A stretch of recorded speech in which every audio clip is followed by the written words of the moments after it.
রহস্যময় পৃথিবীতে জানা অজানা কত আশ্চর্য বিষয়ের দেখা মেলে, আবার শোনাও যায়। দুই দেহ জোড়া লাগানো মানুষ, দুই মাথাওয়ালা পশু পাখি, বৃক্ষসহ আরো কত কি। ঠিক তেমনি এক রহস্যময় খেজুর গাছের দেখা মিলেছে ঝিনাইদহের কোটচাঁদপুরে।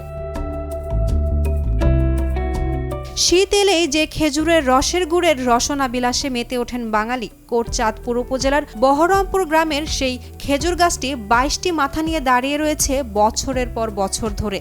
সমবয়সী অনেক খেজুর গাছ মারা গেলেও এই গাছটি এখনো বেঁচে আছে সুবিশাল মাঠের মাঝে। জানা গেছে গাছটির বয়স প্রায় 35 বছর।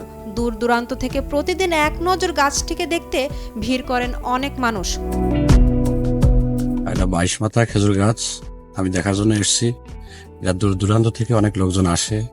এটা আজ থেকে মনে হয় 30 থেকে 40 বছর গাছটার বয়স। মাটিতে একটি মাত্র গাছ দাঁড়িয়ে থাকলেও ওপরে তাকালে দেখা যায় 22টি মাথা সমেত ব্যতিক্রমী এই খেজুর গাছ। খেজুর গাছটির প্রতিটি মাথায় আলাদা আলাদা সতেজ পাতাও বিদ্যমান। দেখে মনে হয় কোনো শিল্পী নিপুণ হাতে গাছের মাথাগুলো সাজিয়ে রেখেছে।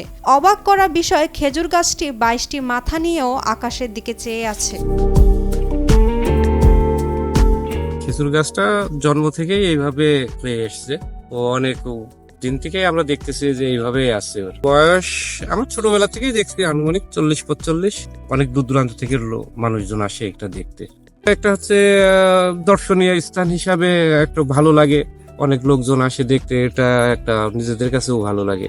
একসময় এই খেজুর গাছ থেকে প্রতি বছর নিয়ম করে রস সংগ্রহ করা হতো, আবার ফলের মৌসুমে প্রচুর ফলও ধরতো। তবে বছর 15 আগে গাছটিতে বাসা বাঁধে বিষধর সাপেরা। তারপর থেকে ভয়ে রস ও ফল সংগ্রহ করেন না বাগান মালিক। উর্মি আক্তার সোমা, কালের কণ্ঠ।